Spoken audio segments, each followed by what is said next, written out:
वर्तमान तो जाएगा ही जाएगा, भविष्य भी स्वाहा हो जाएगा। इन दंगाइयों को, इन पेशेवर गुंडों को प्रश्रय देते थे, इनके सामने नतमस्तक होते थे। उत्सव के रंग में किसी ने भंग करने का काम किया तो फिर मैं नियुक्ति पत्र देने के लिए जाता हूं, उससे पहले पूरी सूची देखता हूं। बहनों और भाइयों, आज मुझे एक बार फिर जनपद गोंडा में आने का अवसर प्राप्त हुआ है। अत्यंत ऊर्जावान जनपद है। यहां का युवा ऊर्जावान है। यहां का अन्नदाता किसान परिश्रमी है।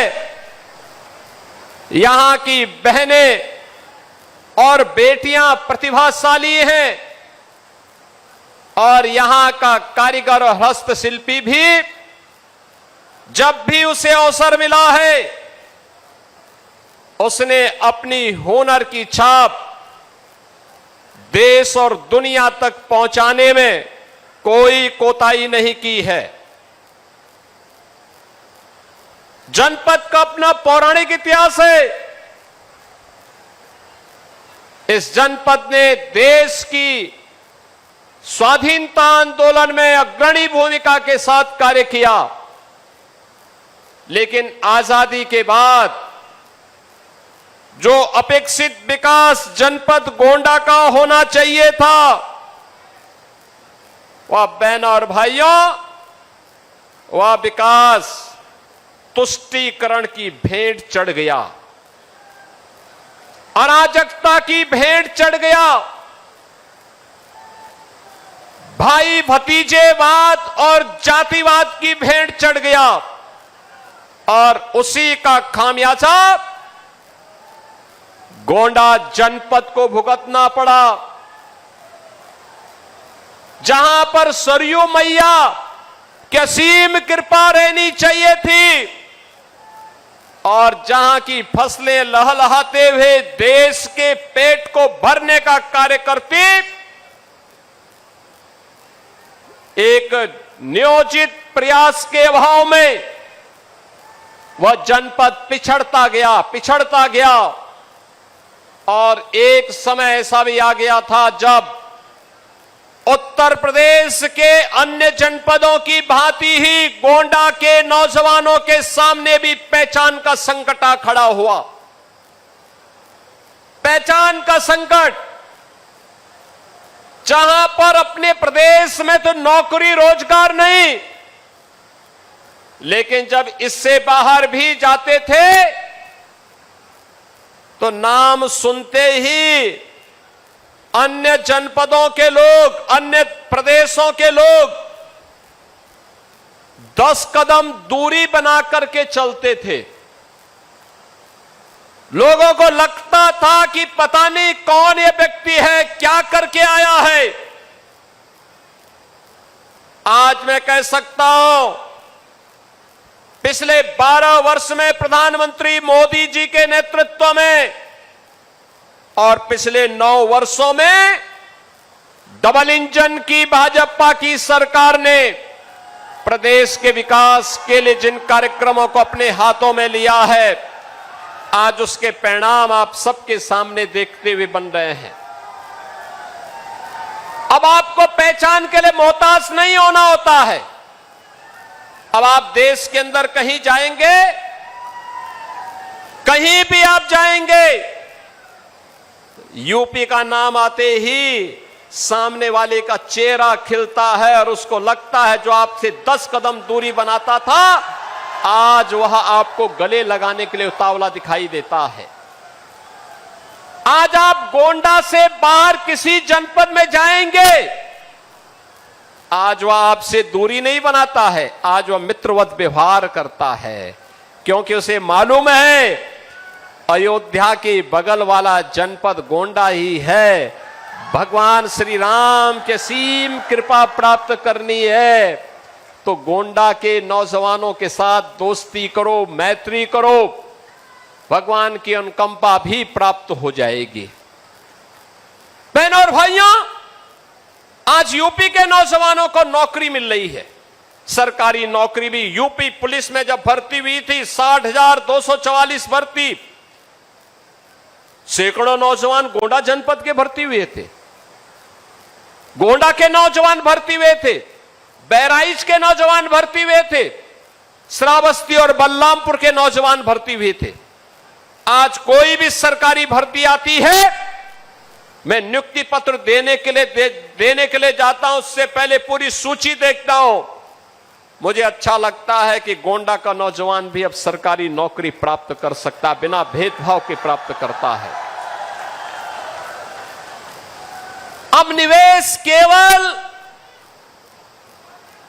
गौतम बुद्ध नगर, नोएडा में और गाजियाबाद और मेरठ में नहीं हो रहा है, अब निवेश गोंडा में भी हो रहा है। गोंडा में भी निवेश होकर के यहीं के नौजवानों के लिए रोजगार भी ला रहा है। विकास कैसे होना चाहिए, मैं अभी मंच पर देख रहा था, मंच पे देख रहा था मैं, लगभग 20 लाभार्थी थे अलग अलग योजनाओं के। किसी को प्रधानमंत्री आवास योजना, किसी को मुख्यमंत्री आवास योजना, किसी को स्वच्छ भारत मिशन में शौचालय, व्यक्तिगत शौचालय का लाभार्थी बनकर के कोई आया, कोई आयुष्मान भारत की सुविधा प्राप्त कर रहा है, किसी को उज्ज्वला योजना का लाभ मिल रहा है, किसी बेटी को मुख्यमंत्री कन्या सुमंगला योजना का लाभ मिल रहा है, किसी को दिव्यांगजन पेंशन, किसी को निराश्रित महिला पेंशन और किसी को वृद्धावस्था पेंशन का लाभ प्राप्त हो रहा है। चेहरा नहीं देखा जा रहा है, जाति नहीं देखी जा रही है, क्षेत्र नहीं देखा जा रहा है, देखा जा रहा है एक कि अगर पात्रता की श्रेणी में है कोई भेदभाव नहीं होगा। हर पात्र व्यक्ति को, वह किसी जाति का हो, किसी मत संप्रदाय का हो, अगर वह पात्रता की श्रेणी में आता है उसके साथ कोई भेदभाव नहीं होगा, उसको योजना का लाभ दिया जाएगा। और यही तो मोदी जी ने कहा था, सबका साथ और सबका विकास। कल्याणकारी योजनाओं का लाभ सबको, विकास की योजनाओं का लाभ सबको, बिना भेदभाव के योजनाओं का लाभ देंगे, बिना भेदभाव के विकास की योजनाओं को गांव और घर घर तक पहुंचाने का काम करेंगे। लेकिन अब वह नहीं होने देंगे जो 2017 के पहले होता था। 17 के पहले मुझे याद है मुझे 2015-16 में इस गोंडा में भी दुर्गा पूजा के समय दंगा करने का प्रयास हुआ था। यहां भी दंगे हुए थे, मां दुर्गा की मूर्ति को विसर्जन नहीं करने दिया जाता था, रामलीलाओं के आयोजन में अड़चनें डाली जाती थी, पर्व और त्योहार प्रारंभ होने के पहले, उत्सव प्रारंभ होने के पहले उपद्रव शुरू हो जाते थे। बेटी सुरक्षित नहीं, व्यापारी सुरक्षित नहीं, और सत्ता में बैठे हुए लोग 2017 के पहले इन दंगाइयों को, इन पेशेवर गुंडों को प्रश्रय देते थे, इनके सामने नतमस्तक होते थे। प्रदेश में कर्फ्यू रहता था, महीनों महीनों कर्फ्यू। असुरक्षा के वातावरण में न निवेश होता है, न विकास होता है, पहचान का संकट अलग से खड़ा होता है, नौजवान बेहाल होता है, किसान परेशान होता है, बहन और बेटियां असुरक्षित महसूस करती हैं, और विकास में पिछड़े पायदान पर हमारी गिनती जब होती है तो सम्मान नहीं होता है। यही तो होता था यूपी में।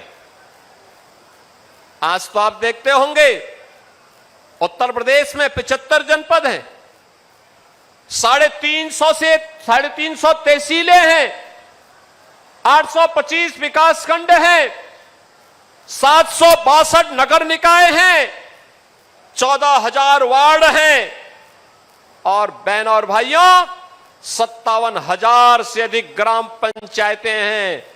बिना रोक टोक के योजना का लाभ सबको मिल रहा है।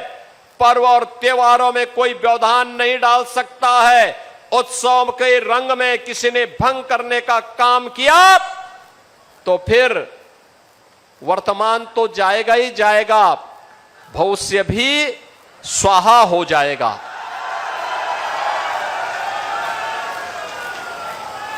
आपके राज्य की खबरें, आपके शहर की खबरें सबसे पहले जानने के लिए देखते रहें अमर उजाला। चैनल को सब्सक्राइब जरूर कर लें और पाएं हर अपडेट।